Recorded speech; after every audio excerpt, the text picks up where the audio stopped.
Hi, my name is Jeff Lush, and welcome to the Zero Trust series. We're going to talk about different questions and answers related to zero trust architectures within your environment. Some key attributes of how do we implement, what's the impact, what is zero trust, and how does it work with other advanced technologies like SDN, for example, or network mapping and things of that nature. So stay tuned.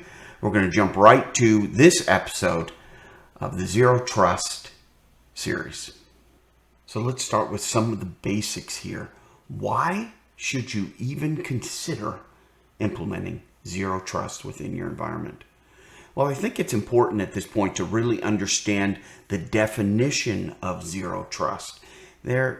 Zero trust is starting to be used similar to cloud technology, right? Because the topic in and of itself is so large that it's hard to kind of dial in. So hopefully we'll be able to do some of that today. And I've got some bullets that I'm going to kind of share with you and some examples of why you should consider implementing zero trust within your environment. So to get started, zero trust is a security model that basically assumes that all devices, users, networks are not trusted until verified. This is guilty until proven innocent. So we want to, different than the models of the past where we just assumed everybody had our best interests in mind and weren't doing security violations. We just assumed that we would give them role-based access or perhaps perimeter-based access. So a perimeter-based access, for example, might include things like, I'm going to allow this user group to come onto my network, and once they're on my network, they can do anything that they want, right? Maybe a network administrator, for example.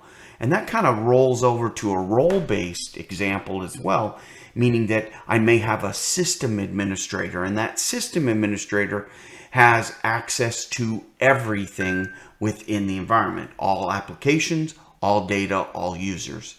So this level of access, role-based and privilege-based access, was something of the past. It is something that we used previously, and quite frankly, most environments are probably leveraging today. But there is a better way with zero trust environments. Remember, zero trust is we have zero trust for anybody on the environment. So just keep that in the back of your mind. Zero trust means zero trust for everything and everyone that connects to a network. Okay?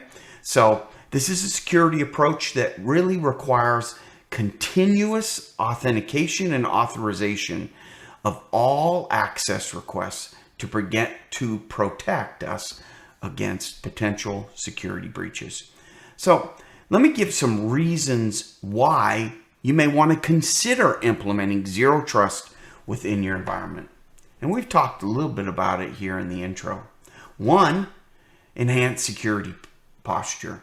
So the zero trust model can be used to help enhance your organization's security posture by preventing unauthorized access to a lot of things, right, within your environment. Things like sensitive data and applications, for example.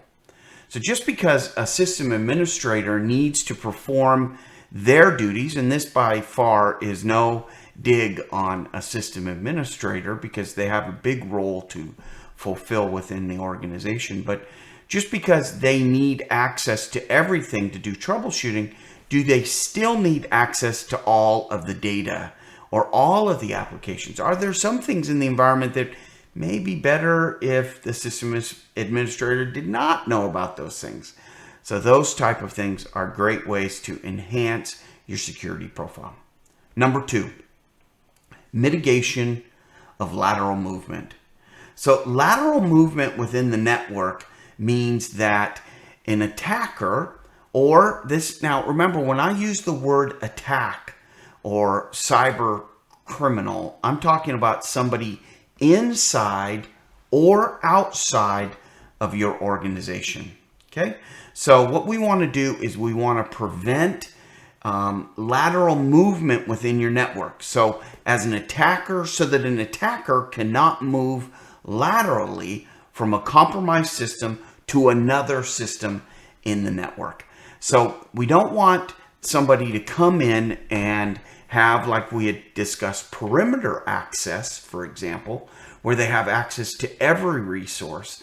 And now they've compromised one resource, and because they have a higher level of access, they can continue to take those best practices and move on to the new system. So there's, within a network environment and a large enterprise environment, there are similarities in the way business is done and we operate. So we want to break those patterns, but we're human and we tend to do things by habit. So having a zero trust environment, we can kind of eliminate that lateral movement by implementing and requesting that person go through the authorization process again before they go to a next resource. Now, for some of you, you may be envisioning a bunch of servers or a bunch of network switches or a bunch of computers within your environment. Those are all candidates, but these are applications and data within those environments as well that we're talking about here with lateral movement. So they may have access to your file server, for example.